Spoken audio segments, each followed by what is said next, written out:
اهلا بيكم يا شباب في تاني حلقات الموسم الرمضاني. اوقات كتير بنشوف مشادة ما بين لاعب ومدرب او لاعب وزميله او لاعب بيلعب في فرقتي ولاعب بيلعب في فرقة المنافس، سواء بقى مشادة لفظية وساعات كمان بتوصل ان هما بيزقوا بعض او يمسكوا بعض من التيشيرتات، انما الموضوع بقى يوصل ما بينهم لخناقة شوارع. ده اللي انا جاي احكيه لك النهارده. واول خناقة معايا واكيد اغلبيتنا عارفها وهي خناقة السير أليكس مع بيكهام. الموضوع بدأ في موسم 2003 وساعتها الشائعات اللي كانت بتقول ان ريال مدريد عايز بيكهام كانت بتكتر اكتر واكتر، وبيكهام كان في الموسم ده بالذات كان اداؤه متراجع جدا بسبب الشائعات دي. وللمعلومة اللي انا بكلمك عليه ده زي ما قلت لك موسم 2003، والفترة دي في انجلترا الناس كلها كانت بتستنى ماتش مانشستر يونايتد ضد الارسنال، وهي فكرة ازاي السير أليكس هيلاعب غريمه التقليدي وهو ارسن فينجر، واللي كان بيخسر ما بين الاتنين دول جمهوره ما كانش بيسيبه ولا جمهور الخصم كان بيقضي فترة تحفيل مش بتتنسي. يشاء القدر وقرعة الاف اي كاب بتوقع مانشستر يونايتد قدام الارسنال، وفعلا الارسنال بيقدر ان هو يخسر مانشستر يونايتد ويخرجه بره الاف اي كاب باداء مخزي جدا لديفيد بيكهام. وبعدين مش بيكهام بقى يتلم بالاداء السيء اللي هو كان بيقدمه،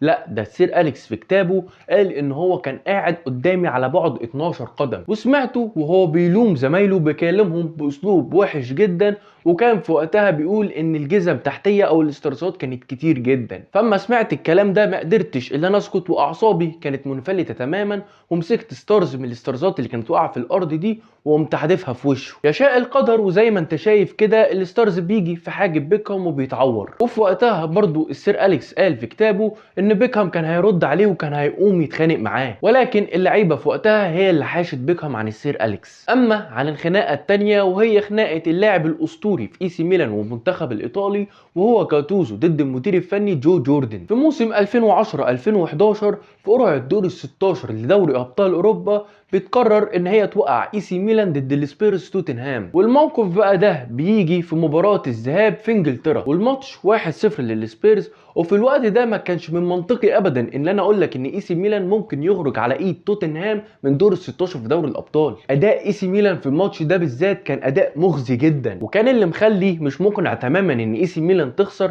وهي فكره السكواد اللي كان معاها في الفتره دي. وعلى سبيل المثال كان عندهم في الجون ابياتي 2 سنتر باكات هم نيستا وتياجو سيلفا، في نص الملعب جاتوزو وسيدروف وبيرلو، وفي خط الهجوم رونالدينيو وابراهيموفيتش وروبينيو. شايف قد ايه كان السكواد قوي جدا، وما كانش من منطقي اللي انا اقول لك ان هم هيطلعوا. الكوره بتطلع رمي التماس وبنتفاجئ ان جو جوردن بيتكلم مع جاتوزو، وجاتوزو في الفتره دي بالذات ما كانش قادر ان هو يمسك اعصابه، فبنلاقيه بيمسك رقبته وبيخنقه وبيزقه لبعيد. الموضوع او الخناقه تقف لهنا بس، لا ده كمان بعد الماتش وبعد خساره الاي سي ميلان من توتنهام 1-0 بنتفاجئ ان جاتوزو بيروح ناحيه جو جوردن وبيديله بالروسيه. انا شخصيا وانا بتفرج على الهايلايتس بتاعت الماتش ده كلها اكتشفت ان جاتوزو كان طول الماتش كان بيتخانق مع كراوتش، فده بيدل قد ايه ان جاتوزو كانت اعصابه فلته جدا في الماتش ده. وجاتوزو بيقول في التحقيقات ان كلام جو جوردن معايا عصبني جدا وانا ما كنتش في وعي وانا بعمل له كده. والخناقه الثالثه هي الاثنين لعيبه كانوا بيلعبوا في نفس الفريق، وهي خناقه ماني ضد ساني. السنه اللي فاتت وقرعه دوري الابطال لدور ال 16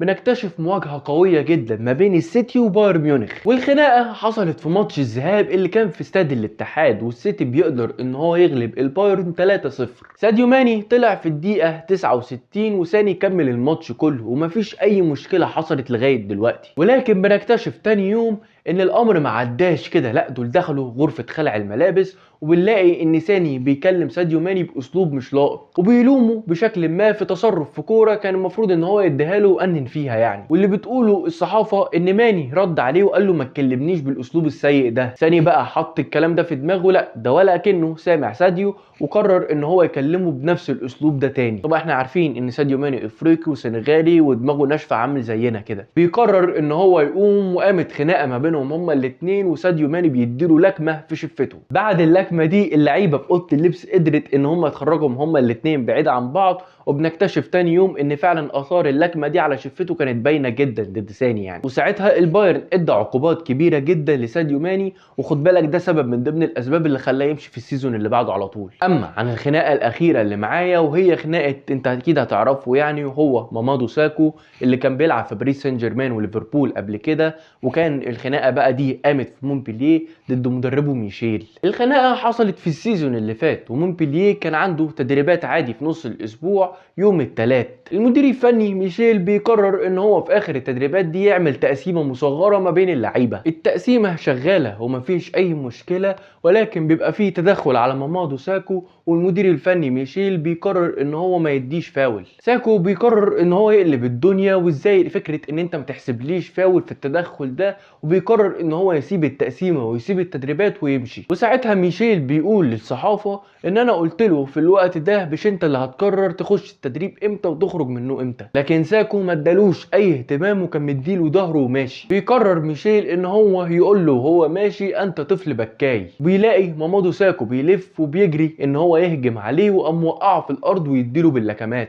في موقف غريب علينا احنا كناس بتتفرج على الكوره، وخصوصا ان ده ما كانش ماتش، لا دي تدريبات عادي يعني. ويمكن دي اعنف خناقه ممكن تكون حصلت في الاربعه اللي انا قلتهم. مونبلييه في وقتها بيقرر ان هو يوقف مامادو ساكو لغايه اخر السيزون. ودي تبقى نهايه حلقتي النهارده، وهي خناقات شوارع في كره القدم. بتمنى ان يكون الفيديو عجبك. ما تنساش تدعمني باللايك والشير والسبسكرايب.